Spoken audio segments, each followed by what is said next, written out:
paciente era uma paciente do sexo feminino, 50 anos, 132 quilos, 1,56 de altura, o que dava um IMC de 54. Na história patológica pregressa, no pré-anestésico da paciente, ela era hipertensa, em uso de losartana, bem controlada, diabética, insulino-dependente, em uso de metformina e insulina NPH, 20 unidades pela manhã e 12 unidades à noite. Tinha como cirurgias prévias cesariana, laqueadura tubária, e a cirurgia mais recente tinha sido uma colecistectomia aberta por colecistite aguda há 5 anos. Não tinha mais nada na história patológica pregressa de relevante, negava tabagismo, etilismo, alergia. A capacidade funcional era mais complicada de avaliar, era menor do que 4 METs, por conta da obesidade mórbida e uma queixa de osteoartrose no joelho com limitação funcional. No exame físico, na via aérea, tinha uma Lampate 3, a distância interincisivos dela era maior do que 3 centímetros, com a extensão cervical preservada. Nos exames complementares, o ecocardiograma transtorácico apresentava somente um déficit de relaxamento do ventrículo esquerdo, função sistólica normal, um eletrocardiograma de base normal e os exames laboratoriais também rigorosamente normais, função renal normal, uma glicemia de jejum alterada, mesmo com aquele controle medicamentoso e uso de insulina.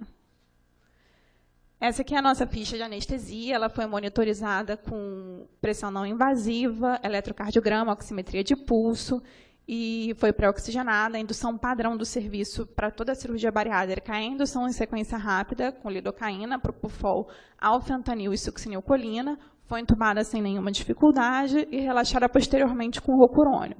A anestesia foi mantida com o sevoflurano e remifentanil entre 0,15 e 0,25 microgramas por quilo minuto, que foi uma média do que ela necessitou no intraoperatório. Ali vocês estão vendo que, por volta de meio-dia, a paciente apresentou uma hipotensão, que foi associada a uma dificuldade de técnica cirúrgica, com sangramento intraoperatório durante a técnica de cirurgia videolaparoscópica moderado, que levou à conversão para cirurgia aberta, nesse momento, para controle da hemostasia. Nesse momento, foram feitos 3 bolos de efedrina e, mais tarde, teve um repique do rocurônio. Essa gasometria foi feita após o sangramento, mais ou menos com 220 minutos de cirurgia, e a hemoglobina, nesse momento, era de 9,6, sem nenhuma alteração relevante, mais importante na gasometria. Para analgesia, a gente fez morfina subcutânea, dipirona e cetrolaco, e foi feita para profilaxia antiemética com ondansetrona. Foi revertido o relaxante neuromuscular com o Sugamadex e foi estubada sem nenhuma intercorrência. De relevante no período intraoperatório, teve que essa paciente, durante esse episódio de hipotensão, que eu relatei por sangramento, que foi ocasionado pela dificuldade na técnica cirúrgica, que eles não estavam conseguindo um controle da hemostasia adequado, ela apresentou esse episódio de hipotensão com a PAM em torno de 50, associado a taquicardia e um infradesnivelamento transitório de segmento ST, que foi visualizado em V4. Isso foi prontamente revertido com a infusão de 500 ml de coloide, mais ou menos em 15 minutos, com esses 3 bolos de efedrina, no totalizando 30 miligramas. A equipe cirúrgica, então, optou pela conversão para a técnica aberta e com uma perda sanguínea estimada de mais ou menos 1.000 ml no período intraoperatório. Foram infundidos no total 2.000 ml de cristalóide, 500 ml de coloide e a diurese total em todo o período intraoperatório foi apenas de 500 ml. A extubação foi realizada sem intercorrência nenhuma e a paciente foi encaminhada ao CTI após 350 minutos de tempo operatório. De relevante na evolução pós-operatória foi que essa paciente, logo no primeiro dia no CTI, referia dor intensa, principalmente nos membros inferiores e região glútea, associada a oligúria de 420 ml nas primeiras 24 horas, com urina de coloração acastanhada. Os exames laboratoriais eles evidenciaram já um aumento importante de CPK, TGO-TGP, LDH, hipercalemia e acidose metabólica, mas a troponina foi negativa em toda a curva enzimática no período pós-operatório. O eletrocardiograma e o ecotranstorácico de repouso também não apresentaram nenhuma alteração sugestiva de isquemia miocárdica, mesmo, e a preocupação principal seria por conta daquela alteração de ST que ela apresentou durante o episódio de sangramento na cirurgia.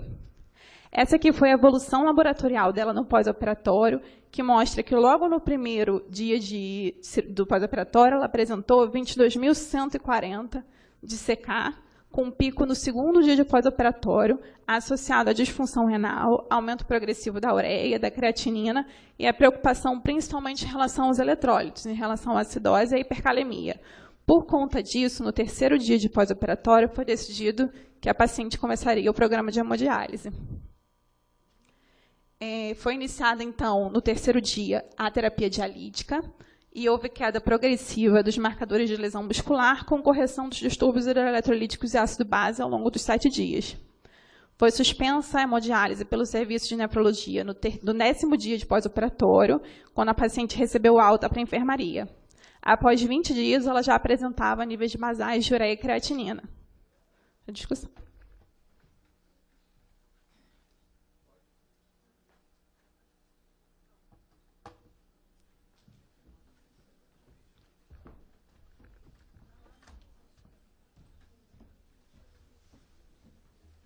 Vamos iniciar a discussão do caso. Boa tarde. Gostaria de agradecer à Comissão Científica da SAERJ pelo convite e está aberto para discussão. Alguém tem alguma pergunta?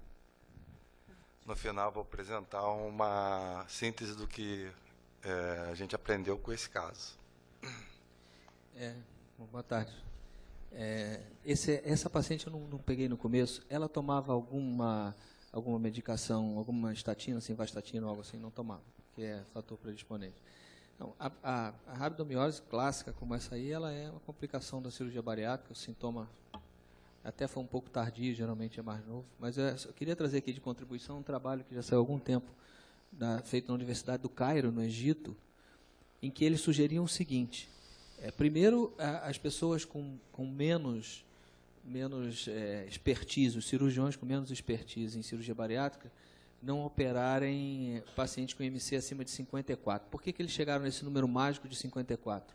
Porque eles fizeram uma avaliação estatística dos casos que eles tiveram para trás e do que estava publicado na literatura e viram que, por alguma razão, a incidência começa a crescer de maneira exponencial com o IMC do paciente a partir de 54.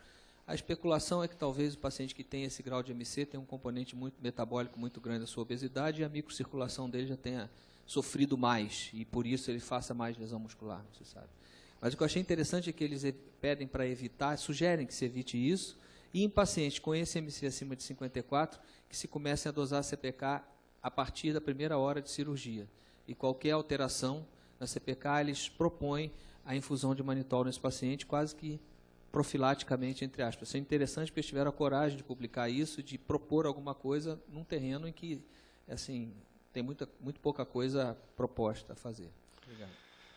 A gente ia falar sobre isso, inclusive, toda a revisão que nós fizemos, gostaria de agradecer também ao Dr. Howard, que é o responsável pelo CT, que ele contribuiu nessa revisão, é que, na verdade, o que a gente chegou à conclusão é que tem que ser mais rigoroso ainda do que isso. O índice IMC de 40 e pouco, essa curva de aprendizado tem que ser muito bem dosada. Então, você tem que ter um apoio muito grande de alguém para intervir, porque a gente vai ver que o grande diferencial é também o tempo cirúrgico, porque o obeso, por si só, ele tem síndrome compartimental pela obesidade. E quanto maior a gravidade, maior a síndrome compartimental, maior a lesão muscular durante a cirurgia pela compressão. Então, o que chama atenção, principalmente no nosso hospital, porque o cirurgião, nesse caso específico, o cirurgião ele gasta 5 horas para fazer uma hérnia unilateral. Ele está aprendendo a fazer vídeo em cirurgião, em paciente obeso. Então, isso é uma coisa que a gente tem que chegar a um consenso, discutir com a chefia e mostrar para eles que o doente está em primeiro lugar. Porque a gente sabe que está diretamente, porque a melhor forma de solução de qualquer problema é sempre a profilaxia. E a gente sabe que a maior profilaxia é o tempo cirúrgico, e esse tempo cirúrgico está diretamente ligado com a habilidade do cirurgião. Mais alguma pergunta?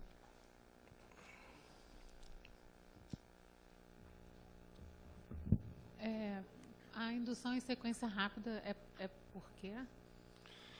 Bom, na verdade, especificamente não foi eu que fiz esse caso, mas existe quase que um protocolo lá, principalmente pelo malampate do paciente, e a gente também, em relação à droga, o hospital, ora tem reversor do rocurônio, no caso do Sugamadex, ora não tem.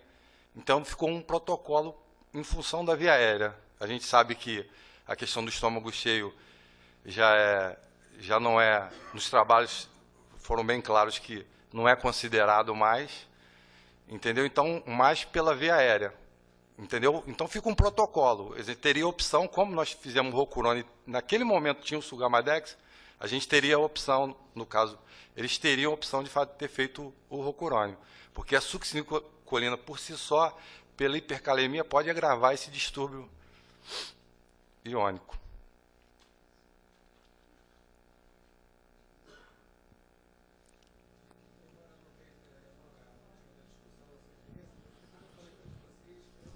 Eu posso falar aqui enquanto o microfone não chega lá? Pode. Estou muito falão.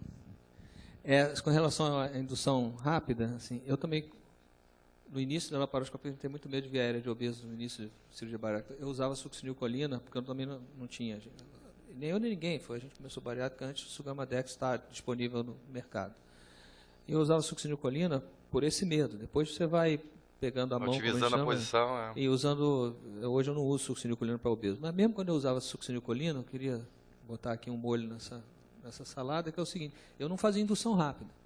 Eu ventilava o obeso normalmente. Eu usava succinilcolina porque eu tinha, pelo pouco número de casos até então, eu tinha medo de, se eu não conseguisse... mas esse foi o nosso eu objetivo, precisava né? ver que o doente estava ventilando, e aí se eu não conseguisse entubar, tudo bem, o doente está ventilando. Eu só fiz a succinilcolina quando eu vi que ele estava ventilando, mas ficar ventilando um obeso de 180 quilos na mão, na máscara, muito tempo é complicado. Então, por isso eu usava succinilcolina no começo. Então, hoje eu não uso Rocurone, mesmo quando não tem Sugamadex, eu uso Rocurone. A experiência já mostra, isso está amplamente respaldado em literatura, que o paciente obeso, por ser obeso, ele não é mais difícil de intubar do que os demais. Então, se você usa Rocurone para outro paciente, ou atracúria, ou um relaxante não despolarizante, você pode usar para obeso também, mas não é contraindicado usar succinilcolina. O que não precisa fazer é sequência rápida. Pode ventilar. Isso é sabido, entendeu? A gente tem essa noção. A questão da succinilcolina é porque, não sei se você percebeu, ela tinha um preditivo de via aérea difícil. E eu acho que, eu não sei qual é a sua opinião, quando você tem uma situação de via aérea difícil e você não tem o Sugamadex, você usa assim mesmo o Rocurone, porque aí não é questão só de ser obeso, é questão de ter valor preditivo de via aérea difícil. Essa foi a questão. Não foi eu que fiz o caso, mas foi essa a questão, entendeu? É difícil mesmo. A questão da ventilação, assim, a gente também não tem nenhum problema em ventilar. É difícil mesmo, mas eu acho assim, se a predição de via aérea difícil chega a esse limite, é melhor talvez intubação acordada. É mais seguro ainda de tudo. Mas isso é outra discussão, não é do caso. Tem razão. Tá, só com relação ao protocolo de vocês de analgesia, quando vocês usam remifentanil, é morfina subcutânea mesmo? Ela não botou ali, usa cetamina naquelas doses de indução e manutenção de hora em hora e a morfina. Esse é o protocolo de serviço. É o que a maioria... Na verdade, o serviço é um serviço muito heterogêneo, não tem... Mas a maioria, porque é num dia só que se faz a cirurgia bariátrica, tem isso como protocolo, mas a gente sabe que tem colegas que fazem fora, fazem diferente. Não, entendeu? Mas não é uma coisa protocolada, é porque naquele dia aquelas pessoas usam sempre a morfina subcutânea, na maioria das vezes na dose de 10 miligramas. Subcutânea? Isso.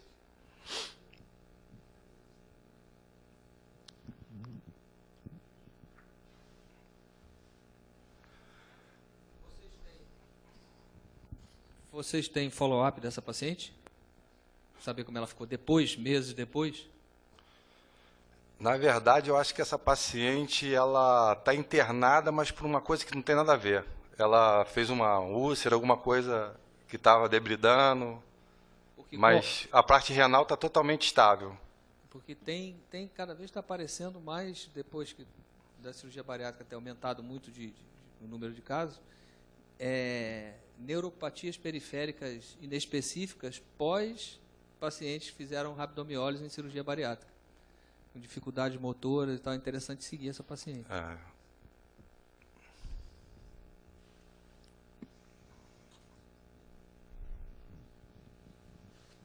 Cláudio, na verdade, a gente só tem mais 1 minuto e meio, e a pergunta é só para encerrar. O que você acha que poderia ter sido feito para evitar que isso tivesse acontecido? Ou se você acha que poderia ter sido feito? Eu acho que no caso, em termos de volemia, não foi otimizada a volemia. A gente sabe que Já era sabido essa demora da cirurgia pelo cirurgião, entendeu? Rastrear melhor em termos de curva de CPK mesmo, de eletrólito. A gente poderia ter, eu acho que poderia ter invadido um pouco mais essa paciente para essa otimização melhor de volemia, entendeu? Que a gente sabe que a complicação, muito potencialmente, ela vai existir, e o grande diferencial é o doente não fazer a insuficiência renal, porque a insuficiência renal custa até com 20% de mortalidade. Então, qual o mecanismo disso? Porque a literatura sugere um monte de alcalinizar a urina, bicarbonato, alcalinizar a urina, alopurinol, mas o que está bem estabelecido, que não tem controvérsia, é uma boa otimização de volemia. O rim bem perfundido, bem filtrado, e eliminar essas escórias que intoxicam o rim, que é a fisiopatologia da doença. Certo. Eu acho que foi isso esse é o grande diferencial. Ok. Muito obrigada, doutor Cláudio. E vamos, então, agradeço a participação. Vamos para o segundo caso clínico.